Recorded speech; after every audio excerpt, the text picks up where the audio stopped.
नमस्कार, स्वागत है आपका डीडी राजस्थान के खास कार्यक्रम इस हफ्ते विशेष में। मैं हूं आपके साथ अर्निशा डाबले। राजस्थान की मिट्टी में परंपराएं भी हैं और संभावनाएं भी। इन्हीं संभावनाओं को पहचान देने के लिए सरकार ने एक जिला एक उत्पाद नीति के तहत स्थानीय उत्पादों को वैश्विक पहचान देने की दिशा में काम करा है। आपको आज हम रूबरू कराएंगे अजमेर के गुलाब, जैसलमेर के पीले पत्थर और बाड़मेर के काशितकारी से। तो आइए शुरुआत करते हैं आज की इस कड़ी की। शुरुआत करते हैं सरहदी जिले बाड़मेर से, जहां की कशीदाकारी केवल एक कला नहीं परंतु आत्मनिर्भरता का साधन बन चुकी है। एक जिला एक उत्पाद और पंचगौरव में शामिल ये हजारों महिलाओं को रोजगार दे रही है और परंपरा को बाजार से जोड़ रही है।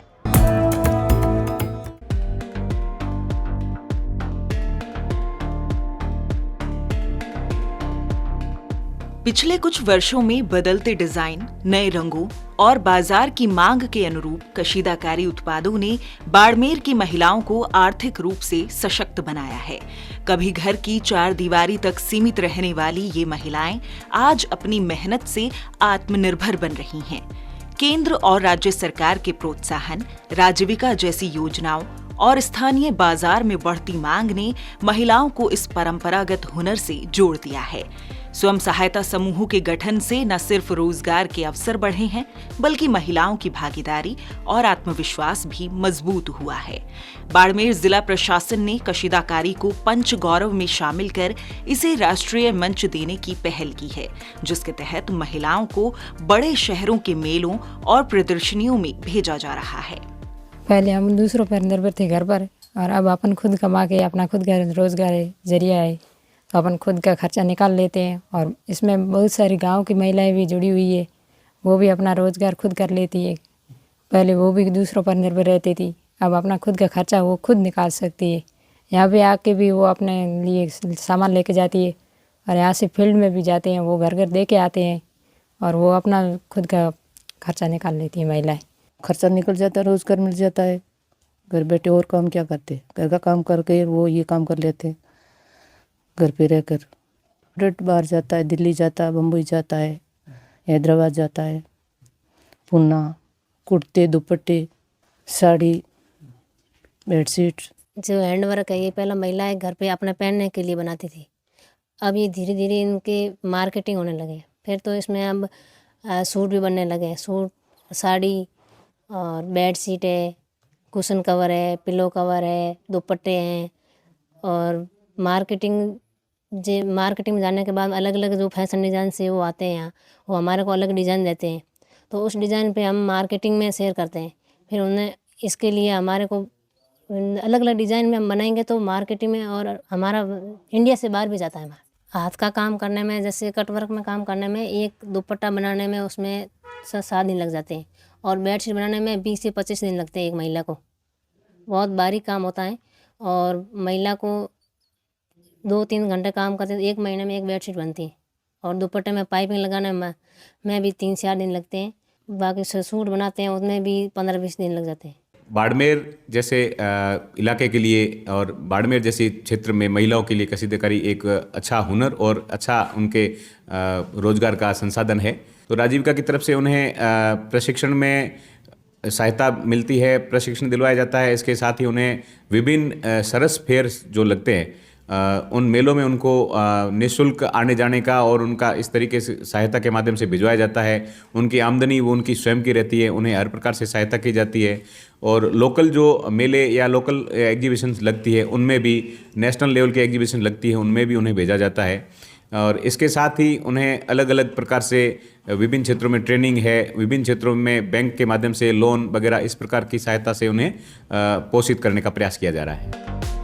बाड़मेर की महिला दस्तकारों की कशीदाकारी अब देश के सर्वोच्च मंचों तक अपनी पहचान बना चुकी है। यहाँ तैयार किए गए उत्पादों को महामहिम राष्ट्रपति द्रौपदी मुर्मू और प्रधानमंत्री नरेंद्र मोदी ने भी सराहा है। प्रधानमंत्री को स्थानीय महिलाओं द्वारा कशीदाकारी किया गया दुपट्टा भेंट किया गया। वहीं राष्ट्रपति ने कशीदाकारी बेडशीट कवर की प्रशंसा करते हुए महिलाओं का उत्साहवर्धन किया। ये सम्मान न सिर्फ उनके हुनर की पहचान है, बल्कि बाड़मेर की कशीदाकारी को वैश्विक पहचान दिलाने की दिशा में एक बड़ा कदम भी है।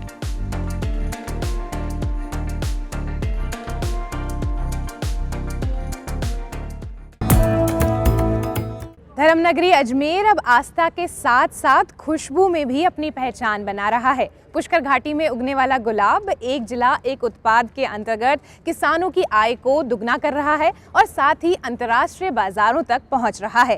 तो आइए देखते हैं अजमेर से ये खास रिपोर्ट। राजस्थान की धर्मनगरी अजमेर, जहां आस्था, संस्कृति और खुशबू तीनों एक साथ सांस लेते हैं।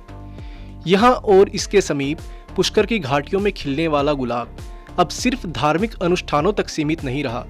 आज अजमेर का गुलाब स्थानीय खेतों से निकलकर देश की सीमाओं को पार कर विदेशी बाजारों तक पहुंच चुका है। सरकार ने अजमेर के गुलाब की गुणवत्ता, परंपरा और आर्थिक संभावनाओं को पहचानते हुए इसे एक जिला एक उत्पाद ODOP योजना में शामिल किया है। इस पहल का उद्देश्य स्थानीय किसानों, व्यापारियों और कारीगरों को एक संगठित मंच देना और इस पारंपरिक उत्पाद को वैश्विक पहचान दिलाना है। पुष्कर की जो खेती है गुलाब की, वो विश्व में सबसे महत्वपूर्ण और सबसे अच्छी खेती पुष्कर में होती है गुलाब की। उसकी गुणवत्ता, उसकी खुशबू और उसका जो रंग होता है वो सबसे अच्छा पुष्कर का होता है, क्योंकि पुष्कर की मिट्टी ऐसी अच्छी मिट्टी है जिसमें बालू मिट्टी भी होती है और लाल मिट्टी होती है। मिक्स आसपास के एरिया की ऐसे मिक्स मिट्टी है, इसमें गुलाब की उत्पादकता और उत्पादन बहुत ज़्यादा होता है। यहाँ की गुलाब पूरे विश्व में सप्लाई होती है। यहाँ तक कि जो अरब कंट्रीज़ है, उस कंट्रीज़ में सूखी गुलाब को कपड़ों में डालने काम में लेते हैं। वहीं से उस सूखी गुलाब का गुलकंद भी बनाया जाता है।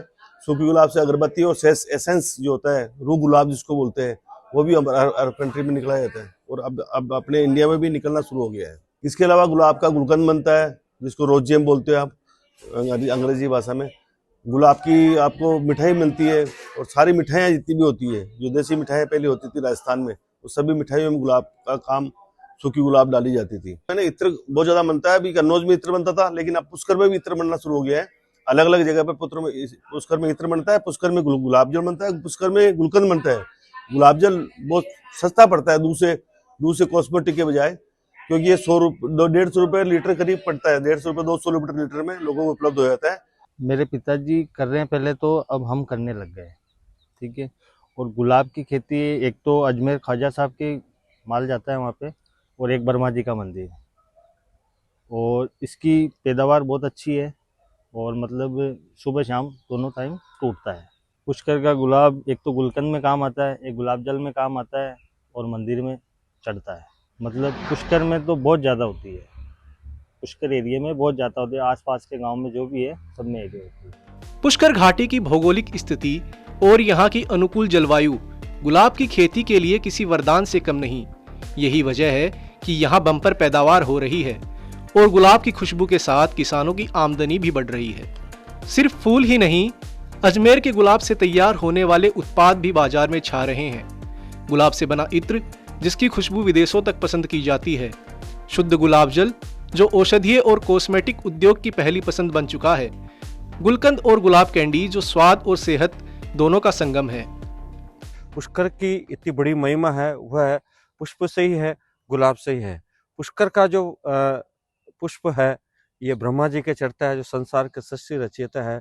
साथ ही हमारे पास में ही ख्वाजा साहब है, अजमेर दरगाह में प्रतिदिन अभी उर्स शुरू हुआ ही है, वहाँ भी गुलाब ही जाता है। और ख्वाजा साहब की जो है दरगाह में भी, बारगाह में भी यही पुष्प हमारे चढ़ाए जाते हैं। पुष्कर की खेती लगभग कई बीघाओं में, एक एक छोटे छोटे खेत में ये खेती होती है। कुछ थोड़ा सा अभी चेंजेज आया है, लोग खेती छोड़कर होटल की ओर शुरू हो रहे हैं या कुछ कॉलोनी की ओर शुरू हो रहे हैं, जो हमारे लिए अच्छा नहीं है। पुष्कर का जो गुलकंद गुलाब है, गुलकंद तो बनता ही है, साथ ही रामदेव बाबा जो कि पतंजलि के बहुत ही बड़े विशेषज्ञ हैं, वो भी हमारे यहाँ से गुलाब लेते हैं और उसी गुलाब से गुलकंद बनाते हैं, उसकी कैंडी भी बनाते हैं। गुलाब से कई चीज़ें बनती है। पुष्प के अलावा गुलाब जो है गुलाब जल इत्र बनता है जो पूरी दुनिया में फेमस है। कि पुष्कर का जो गुलाब है उसकी पूरे देश में नहीं विदेश में भी मांग है। खुशबू के मामले में बात की जाए तो इसके गुलाब से इत्र बनाया जाता है और गुलकंद में भी इसका प्रयोग किया जाता है। और वहीं ख्वाजा साहब की जो बारगाह है वहाँ पर भी गुलाब पेश किए जाते हैं, ब्रह्मा जी के मंदिर में भी गुलाब पेश किए जाते हैं। पुष्कर में आज से ही नहीं पिछले कई वर्षों से लगभग गुलाब की खेती की जाती है और गुलाब के लिए पुष्कर जाना जाता है। इसके अलावा भी कई चीज़ों में, चाहे फ्रूट्स में बात की जाए या जो व्यंजन बनते हैं, पकवान बनते हैं, उनमें भी गुलाब का प्रयोग किया जाता है और काफ़ी मीठा और सुगंधित पुष्कर का गुलाब है। और दूर दराज के लोग यहाँ पर पुराने ज़माने से गुलाब के लिए लेने आते हैं और कहीं ना कहीं गुलाब के लिए पुष्कर जाना जाता है और गुलाब के लिए बहुत अहमियत रखा जाता है। गुलाब अजमेर की संस्कृति का अभिन्न हिस्सा है। अजमेर शरीफ दरगाह हो या पुष्कर का ब्रह्मा मंदिर, हर दिन क्विंटल में गुलाब अर्पित होते हैं। भारतीय परंपरा में स्वागत से लेकर पूजा तक गुलाब की मौजूदगी इसकी मांग को साल भर बनाए रखती है।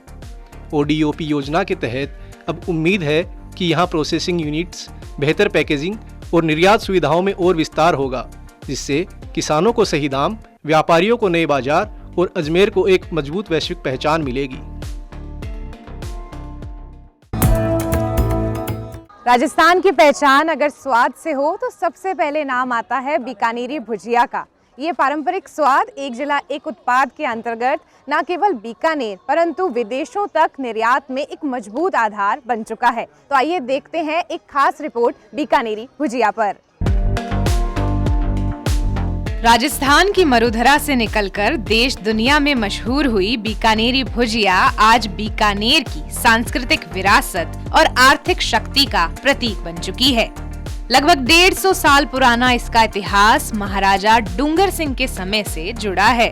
देखो, मेरे खुद का तो ये काम है कम से कम 40-45 साल हो गया जी। और वैसे भुजियों का प्रॉपर जो पहले से काम है वो महाराजा डूंगर सिंह जी की टाइम से बना हुआ है जी। ये मेरे भी सुनने में आई हुई है कि महाराजा डूंगर सिंह जी उन्होंने ये काम शुरू करवाया था और अग्रवाल जाति के लोगों का ये मेन काम है। अग्रवाल जाति के अग्रवाल जाति का। और अगर हम बीकानेरी भुजिया की बात करें तो क्या स्पेशलिटी बीकानेरी भुजिया? बीकानेरी भुजिया है वो असल में तो ये जो बारीक भुजिया होता है ये बीकानेरी भुजिया बोलते हैं इसको।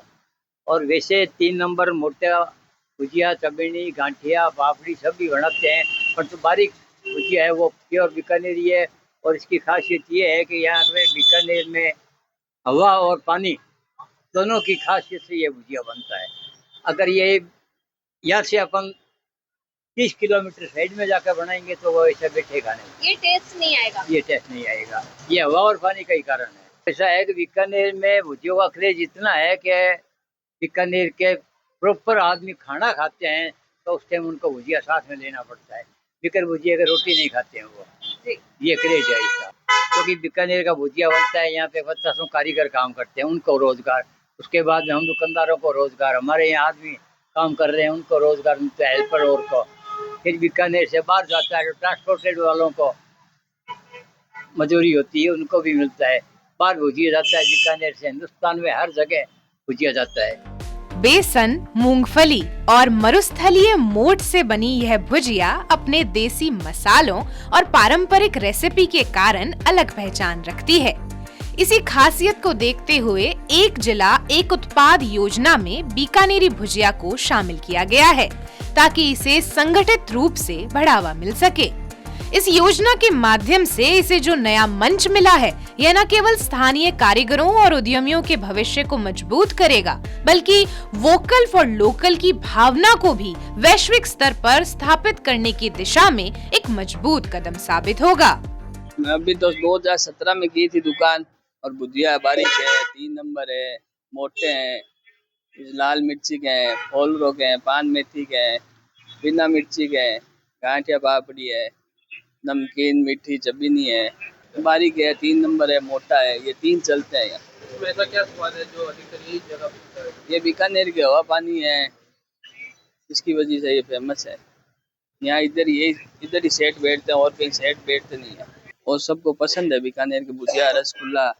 इसमें मोठ है, चना दाल है, मूंगफली तेल है। आर्थिक रूप से भुजिया बीकानेर का बड़ा कुटीर उद्योग है, जिससे लाखों लोगों को प्रत्यक्ष और अप्रत्यक्ष रोजगार मिलता है। इस उद्योग में महिलाओं की भागीदारी भी बड़ी संख्या में है। भुजिया है थारे ज्यां बड़ा भुजिया है, बारीक भुजिया है, नमकीन पापड़ी है, गोटा पापड़ियाँ है, छबीनियाँ है। सब और शहरों में भी भुजिया बनती होगी, पर बीकानेर में इसका पानी में फर्क पड़ता है। बीकानेर पानी बढ़िया है। मसाला ही लांगी मिर्च है, जायफल है, जावित्री है, साबता फोदरा रगड़ डालते हैं। सब अलग अलग प्रकार का दुकान में भुजिया। तो बीकानेर के हम सगला में ध्यान है कि बीकानेर का ही बढ़िया है। रसगुल्लो है, भुजिया है। आपका नाम? मेरा नाम लाला राम है, हलवाई। बीकानेर का जो भुजिया है वो बीकानेर के स्थानीय निवासियों की जान है। मतलब बिना इसके सुबह और शाम का खाना हम खाते नहीं है। जब तक थाली के अंदर भुजिया नहीं होता है तब तक खाना या रोटी हम लोग खाते नहीं। सुबह शाम चाहे वो बारीक भुजिया हो चाहे मोटा भुजिया, विशेषकर बारीक भुजिया खाने के साथ हम लोग खाते हैं। और खाते क्या, हम इसको जीमते हैं। हमारे बच्चे तो इसको कटोरियों से पीते हैं। तो भुजिया के बिना हम खाना खाते नहीं। और ये शान है, इंटरनेशनल लेवल तक भुजिया हमारा जाता है। बहुत सारे लोग इसको पसंद करते हैं, यहाँ भी नहीं बाहर तक इसकी पहचान। भुजिया की बहुत सारी वैरायटी है और आजकल तो इतनी वैरायटी हो गई कि बारीक भुजिया, मोटा भुजिया, 3 नंबर भुजिया, पहले तो ये 3 थे, पर अब आजकल आलू भुजिया, मिर्ची के, बिना मिर्ची के, लौंगी मिर्ची के। और लौंगी मिर्ची इसमें विशेष एक स्वाद डालती है। लौंगी मिर्ची के बिना भुजिया बनता नहीं है। ये छोटी लौंगी मिर्च होती है जिसके द्वारा ही भुजिया बनता है, उसी के कारण इसका ये इतना अच्छा टेस्ट आता है। बीकानेरी भुजिया अपने आप में अलहदा पहचान रखता है। बीकानेरी भुजिया को जो विशेष पहचान देती है वो यहाँ का मोट है। यहाँ का जो मोट है उससे बनने वाली भुजिया यहाँ की बहुत अधिक फेमस है। और ये कहा जाता है कि जो भुजिया यहाँ बीकानेर में बन रहा है, यहाँ की जो हवा है, पानी है, एटमॉस्फेयर है, उससे जो भुजिया बनती है उसका स्वाद अपने आप में विश्व में कहीं और नहीं मिल सकता। और शायद यही कारण है कि यहाँ की भुजिया को खाने के लिए लोग दूर दूर से आते हैं। जब यहाँ पर तो भुजिया खाना पसंद करते हैं। बीकानेरी भुजिया न केवल लोगों की पसंद है बल्कि साथ ही साथ यहाँ पे लोगों को रोजगार का भी साधन है। चाहे किसान हो जिन्हें मोट की दाल से फायदा हो रहा है, चाहे अगर हम महिलाओं की बात करें जो कुटीर उद्योग धंधों में इससे फायदा ले रही हैं, या हम बात करें पैकेजिंग इंडस्ट्री की बात करें, और साथ ही साथ अगर हम एक्सपोर्ट की बात करें तो बीकानेर का भुजिया न केवल देश बल्कि विदेश तक जाता है यहाँ से। और अपने आप बीकानेर का भुजिया एक अलग विशेष पहचान रखता है। मैं बीकानेर से डॉक्टर मुदिता पुत्री, दूरदर्शन न्यूज, जयपुर।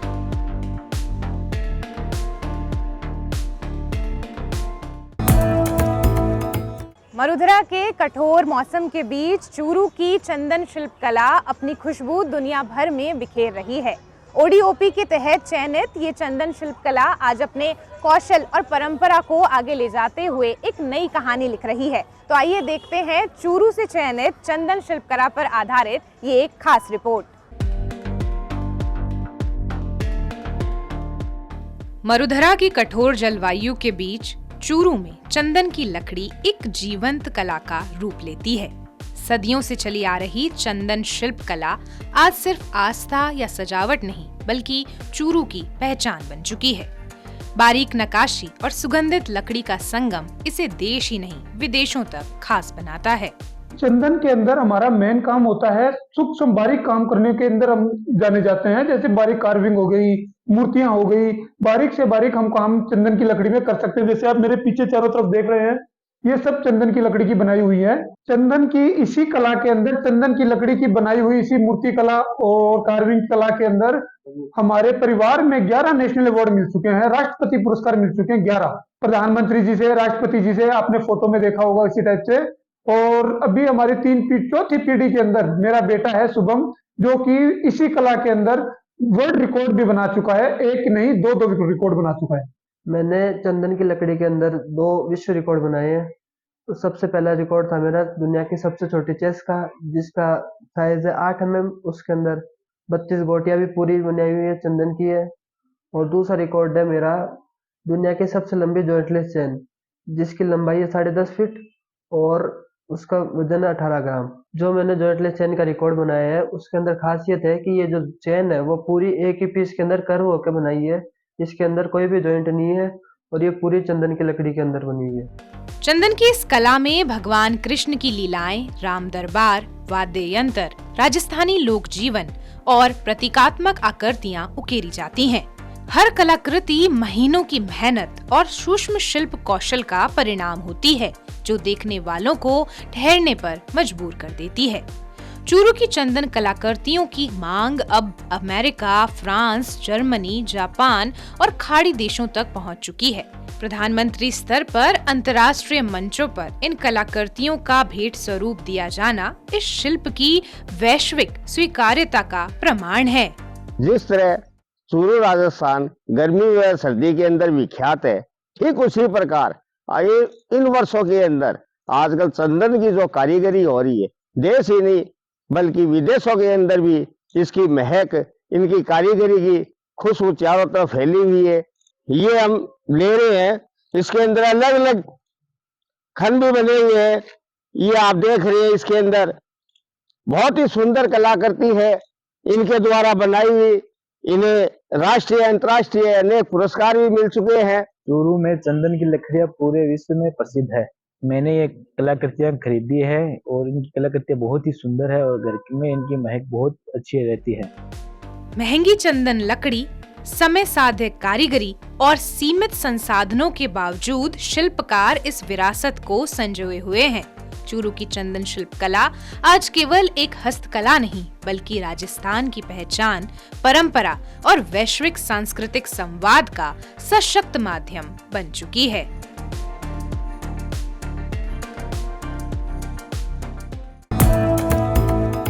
स्वर्णनगरी जैसलमेर का पीला पत्थर राजस्थान को आर्थिक पहचान दे रहा है। तो आइए चलते हैं जैसलमेर और जानते हैं किस तरह यह पीला पत्थर राजस्थान को एक्सपोर्ट हब बनाने की कड़ी में एक मजबूत मील का पत्थर साबित हो रहा है। जैसलमेर का पीला पत्थर अपने आप में यहाँ की पहचान है। इसी पीले पत्थर से बने किले, महल, हवेलियां देखने के लिए देश विदेश से सैलानी जैसलमेर आते हैं। अब अंतर्राष्ट्रीय स्तर पर इसे बढ़ावा देने का प्रयास सरकार के द्वारा किया जा रहा है। जिला उद्योग केंद्र की महाप्रबंधक संतोष कुमारी ने बताया कि एक जिला एक उत्पाद नीति के तहत जैसलमेर जिले के येलो स्टोन का चयन किया गया है। इस ओडीओपी पॉलिसी में हर जिले का एक ओडीओपी उत्पाद जो कि जैसलमेर का येलो स्टोन है, उस प्रोडक्ट की स्मॉल और माइक्रो यूनिट्स को लाभान्वित करने के लिए ये एक नीति आई है, जिसके अंतर्गत माइक्रो यूनिट्स जिसका कि टोटल प्रोजेक्ट कॉस्ट का 25% या फिर 15 लाख रुपए जो भी कम हो, वो उसको मार्जिन मनी के रूप में लाभ दिया जाएगा। स्मॉल यूनिट की अगर बात करें तो स्मॉल यूनिट में टोटल प्रोजेक्ट कॉस्ट का 15% या फिर 25 लाख रुपए जो भी कम हो, वो उनको मार्जिन मनी के रूप में लाभ दिया जाएगा। येलो स्टोन को सैंड स्टोन भी कहते हैं। एक जिला एक उत्पाद नीति के तहत जैसलमेर के येलो स्टोन के चयन को लेकर पत्थर व्यापारी जयंत मेहरा का कहना है कि सरकार जिस तरह से एक जिला एक उत्पाद पॉलिसी लाई है वो बहुत ही कारगर साबित होगी। ऐसे व्यापारी जो नए तौर पे फैक्ट्री डेवलप करना चाहते हैं तो उनको फाइनेंशियल सपोर्ट के लिए और सब्सिडी के तौर पे उनको हेल्प मिल सकती है और एक मोटिवेशन मिलता है कार्य करने के लिए। उसके अलावा जो पहले भी प्रोड्यूसर है, जो मैन्युफैक्चरर है, उनको अपने प्रोडक्ट को अगर प्रमोट करना है तो उसके प्रमोशन के लिए जो इंटरनेशनल और नेशनल लेवल पे जो फेयर होते हैं, एग्जीबिशंस होते हैं, तो उसमें अपने प्रोडक्ट को प्रमोट करने के लिए भी एक फाइनेंशियल सपोर्ट का प्रावधान दिया गया है। येलो स्टोन आज से ही नहीं बल्कि सदियों पहले से जैसलमेर की पहचान रहा है। इसी पत्थर से जैसलमेर के विश्वविख्यात सोनार दुर्ग का निर्माण भी करवाया गया है। आज भी ये पत्थर काफी प्रचलित है। जैसलमेर के पूर्व राज परिवार के सदस्य ठाकुर विक्रम सिंह ने सरकार की इस योजना की सराहना करते हुए कहा कि जैसलमेर अपने पीले पत्थर के लिए जाना जाता है। राज परिवार से लेकर आमजन के भी मकानों में इस पत्थर का उपयोग हुआ है। युवा वर्ग को, नए लोगों को इससे काम में भी जुड़ने का मौका मिलेगा और इससे बेहतरीन काम मैं कहना चाहूंगा कि जैसलमेर के लिए तो कुछ हो ही नहीं सकता, क्योंकि आज हजारों वर्षों से आप देखें किले से लेके हवेलियां, ये महल वगैरह सब राज परिवार से लेके आम पूरे जनता के भी यदि आप देखें तो एक लिविंग म्यूजियम कहते हैं जैसलमेर को। उसका कारण जैसलमेर की पत्थर पर जो नक्काशी है, तो हर घर में ये नक्काशी है, ये दर्शाता है कि हमारी यहाँ की संस्कृति कितनी रिच थी और लोग भी यहाँ के कितने समृद्धशाली थे। और आने वाले समय में आज भी पर्यटक सबसे अधिक ये किला देखने, हवेलियां देखने, यही देखने के लिए आते हैं और रेतीले दौरे देखने आते हैं। तो जैसलमेर पत्थर की पहचान विश्व में और भी फैले, इसकी जो ख्याति है आप देखेंगे कि राष्ट्रपति भवन से लेकर के जो महत्वपूर्ण बिल्डिंग्स है सभी में कहीं ना कहीं जैसलमेर स्टोन लगा हुआ है। जैसलमेर का येलो स्टोन पर्यटन व्यवसाय में भी अपनी अहम भूमिका निभाता है। जैसलमेर आने वाला हर सैलानी इस येलो स्टोन की नक्काशी की कार्य और कला को देखकर मंत्रमुग्ध हो जाता है। मिस्टर डेजर्ट का खिताब पा चुके धीरज पुरोहित का कहना है कि इस योजना के तहत येलो स्टोन को बढ़ावा देने से इसका फायदा जैसलमेर के टूरिज्म को भी मिलेगा। इससे जो यहाँ के जो लोकल शिल्पकार है उनको रोजगार मिलेगा। पत्थर बाहर एक्सपोर्ट होगा तो लोगों में एक चर्चा का विषय रहेगा कि ये पत्थर कहाँ से है, और इससे जैसलमेर के टूरिज्म को बहुत अच्छा बढ़ावा मिलेगा। यहाँ के जो लोकल शिल्पकार हैं उनको एक मोटिवेशन मिलेगा जिसके कारण वो इस कला को लोगों तक पहुंचा पाएंगे। तो मैं इस इनिशिएटिव को अप्रिशिएट करना चाहता हूँ। वर्तमान में पर्यटक भी इस पत्थर से बने बर्तन, मूर्तियां, पेपरवेट खरीदते हैं। साथ ही जैसलमेर के स्टोन का उपयोग वास्तु के लिए भी किया जाता है। इससे बने पेंडेंट और अंगूठी भी काफी प्रचलित है। कुल मिलाकर एक जिला एक उत्पाद नीति के तहत येलो स्टोन का चयन राजस्थान को एक्सपोर्ट हब बनाने की दिशा में कारगर साबित होगा। Bureau report, DD news, Jaipur. आज की इस कड़ी में हमने देखा कि किस तरह स्थानीय पहचान, पारंपरिक हुनर और आधुनिक बाजार मिलकर राजस्थान को आत्मनिर्भर बना रहे हैं और वैश्विक मंच तक पहुंचा रहे हैं। वोकल फॉर लोकल के नारे को ग्लोबल तक पहुंचाने में बहुत बड़ा हाथ आज की इन कहानियों का है। तो अगले हफ्ते आपसे फिर मुलाकात होगी कुछ प्रेरणादायक कहानियों के साथ। तब तक के लिए मुझे दीजिए इजाजत। नमस्कार।